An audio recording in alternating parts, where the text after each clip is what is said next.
महाराष्ट्राचे पहिले मुख्यमंत्री कोण होते? यशवंतराव चव्हाण. महाराष्ट्राचे पहिले राज्यपाल कोण होते? श्रीप्रकाश. डॉ. बाबासाहेब आंबेडकर यांनी कोणत्या मंदिरात सत्याग्रह केला होता? काळाराम मंदिर. कर्मवीर कोणास म्हटले जाते? भाऊराव पाटील. सप्टेंबर 2023चा ICCचा पुरुष खेळाडूंचा पुरस्कार कोणत्या खेळाडूने जिंकला होता? शुभमन गिल. भारतातील पहिली महिला डॉक्टर कोण होत्या? डॉ.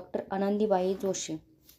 मृत्युंजय या कादंबरीचे लेखक कोण आहेत? शिवाजी सावंत. महाराष्ट्रात कोणत्या जिल्ह्यात लोणार सरोवर आहे? बुलढाणा. सर्वोच्च न्यायालयातील न्यायमूर्तींच्या निवृत्तीचे वय किती असते? 65 वर्ष. कोणत्या वर्षी भारतीय रिझर्व्ह बँकेची स्थापना करण्यात आली? 1 एप्रिल 1935. ज्ञानपीठ पुरस्कार मिळवणारे पहिले मराठी लेखक कोण? वि. स. खांडेकर. धन्यवाद.